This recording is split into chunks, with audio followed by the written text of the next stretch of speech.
시어머니와 한 집에 살면서 혹독한 시집살이를 겪었다는 아내는 중간에서 고부 갈등을 중지하지 못한 남편과도 사이가 좋지 않았습니다.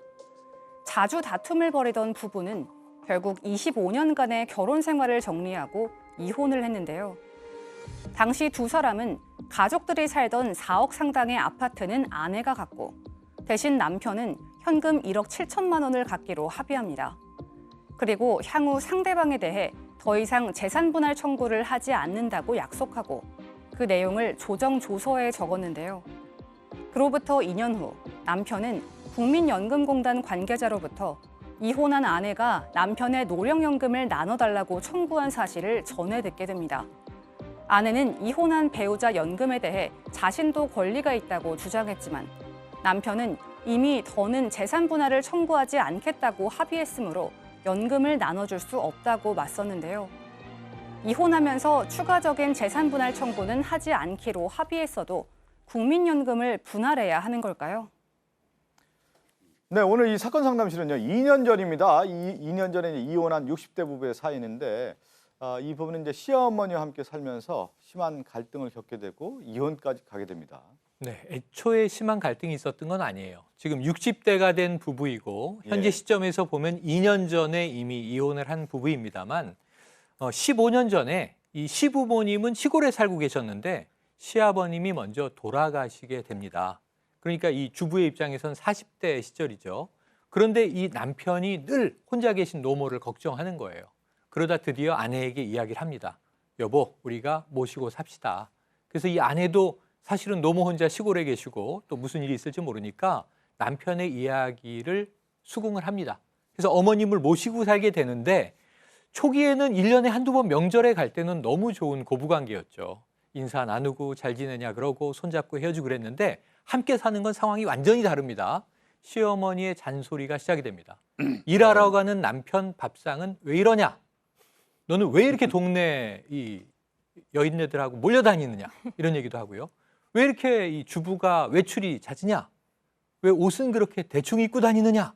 그러니까 이게 미주알 고주알 잔소리가 많아지다 보니까 함께 모시고 살게 되면서부터 고부 갈등이 심해졌습니다. 시어머니와 함께 살면서 이제 고부 갈등이 있고 여기에 이제 가장 중요한 사람이 이제 남편이고 중심을 잡아야 되는데 중심 잡는 남편 별로 못 본 것 같아요. 네, 이 부부에서도 남편이 그냥 제대로 역할을 못했습니다. 이게 사실은 남편의 숙명이거든요.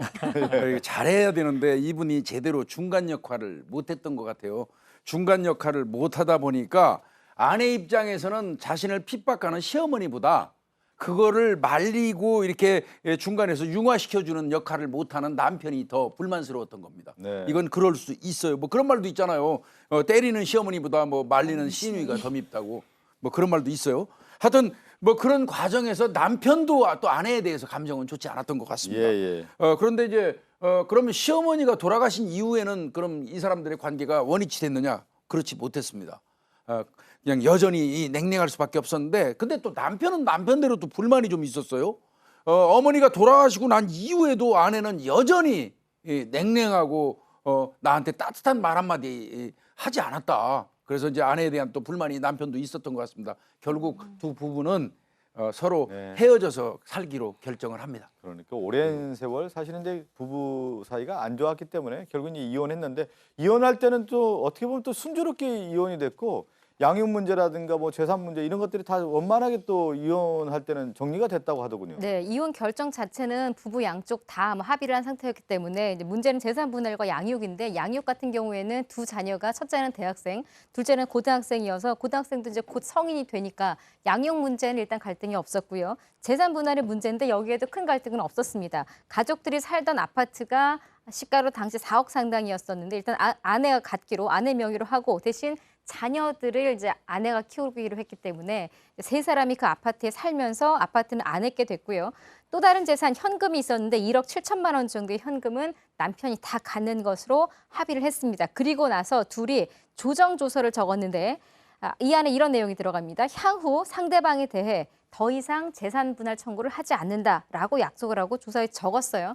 남편 같은 경우에는 당시 이렇게 합의를 하면서 4억 상당의 집을 아내에게 주고 나는 1억 7천만 갖는 것에 대해서 그동안 아내가 이러나 저러나 그 시어머니 모시느라고 상당히 고생을 했고 또 두 딸도 함께 그 집에 살아야 되니까 사실상 내가 굉장히 배려한 네. 것이다라고 생각을 하면서 이런 재산 분할에 합의를 했습니다. 이게 쉽게 얘기하면 집을 주면서 몸만 나온 거고 남편이 현금 들고 그렇게 된 건데. 그렇죠. 4억짜리니까.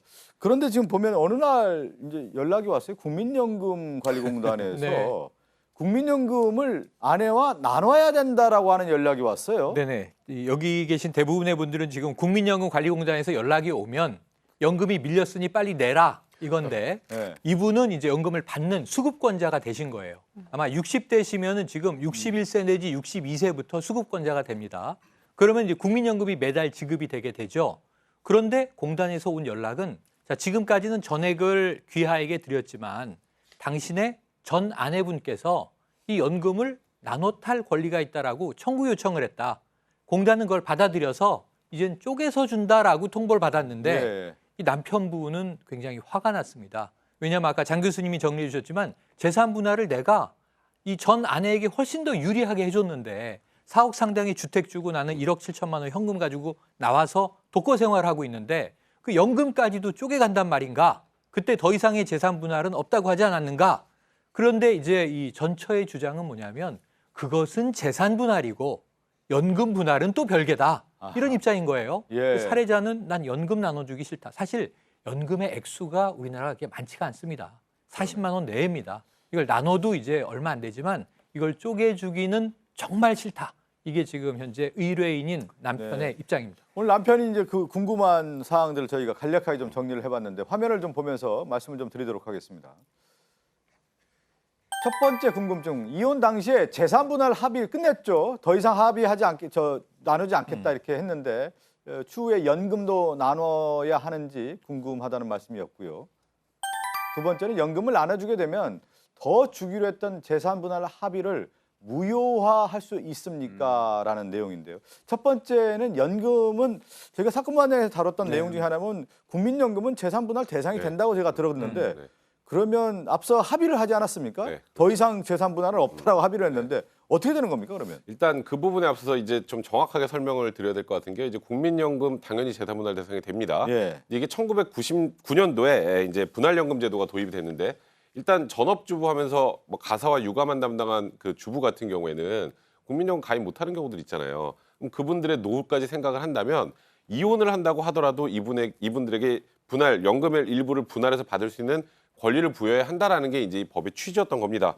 그래서 일정한 요건에 충족하면 국민연금공단에 연금 수급 신청서, 그다음에 이제 뭐 가족관계증명서 같은 것들 포함해서 본인이 이혼했다는 사실만 확인하면 이거는 예를 들어서 재산 분할 같은 건 법원에 청구해야 되잖아요. 네. 이건 그렇게 하면 그냥 공단에서 알아서 줍니다. 반을 재판 안 주는 해도 거예요? 재판 안 해도 되는 거예요. 이제 그런데 이제 혼인 기간이 5년 이상이 된 사람이어야 되고 노령연금 수급자인 배우자가 이미 이혼을 했고 또 거기다가 60세 이상이 될 경우에는 연금을 분할해서 받을 수 있는 권리를 갖게 되는데 이제 이 사건에서 가장 중요한 쟁점은 이미 끝났잖아요. 재산 분할이. 그러니까요. 추가 재산 분할이 없기로 합의했는데 그럼 이 연금은 또 추가로 받을 수 있느냐?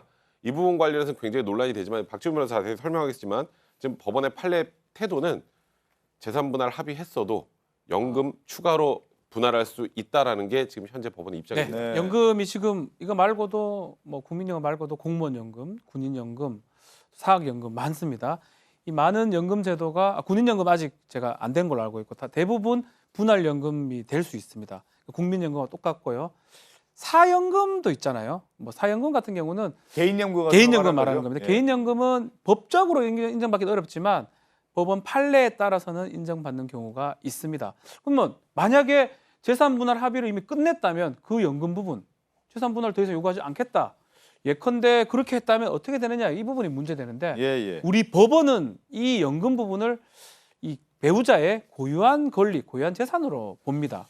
그렇기 때문에 굳이 정확하게 명시하지 않고 그냥 재산 분할을 정확하게 요구하지 않았다면 이 얘기는 하지 않는 걸로 보기 네. 때문에 요건만 맞으면 지금이라도 이 국민연금에 대해서 내가 요건만 맞으면 달라고 할 수 있는 그러면 이제 그게 판례 태도입니다. 당연히 지금 정리가 되네요. 이제 국민연금은 나눠 가져야 된다. 그런데 지금 오늘 궁금증을 주신 분의 하나의 내용은 뭐냐면 앞서 합의할 때 아내에게 더 주지 않았습니까? 네. 그 주는 조건으로 이혼을 한 건데 그렇다고 하면 연금을 나누게 된다고 하면 원위치. 앞서 합의했던 내용을 무효할 수 있는 거 아니냐라는 없습니다. 그것도 안 되는 건가요? 없습니다. 왜냐하면 정확하시네. 그러니까 이거는 뭐 단정해서 제가 말씀드려도 될 것 같아요. 예. 그러니까 처음부터 이 연금 분할 수급권이 있다라는 걸 이분이 알고 계셨어야 돼요.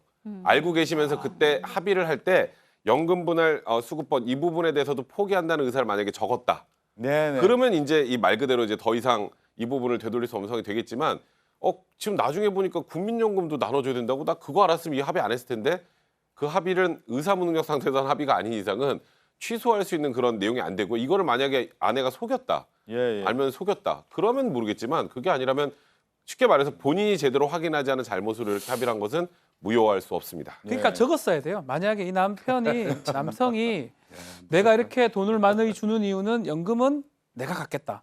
당신이 갖지 않겠다. 라는 정확하게 어떤 각서라든지 계약서가 있다 그러면 달라질 수가 있습니다. 그렇지만 정확하지 않잖아요.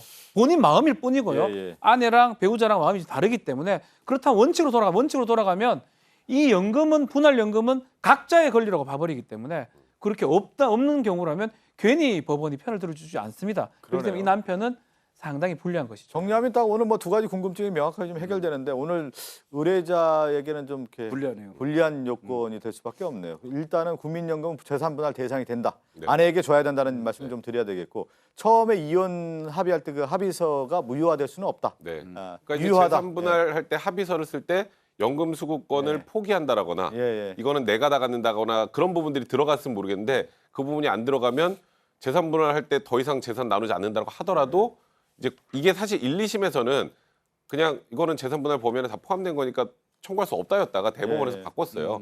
대법원에서 이거는 개인의 고유한 권리다라고 했기 때문에 그렇게 재산 분할 합의했다고 하더라도 재산 분할 청구권을 뭐 가져갈 수밖에 없는 그런 상황입니다. 오늘 저희가 뭐 이런 사건들 다루다 보면 이혼할 때 구체적으로 생각하지 않으면 나중에 상당히 좀 큰 문제가 소재를 될 수 봅니다. 있는 예. 구체적으로 생각해.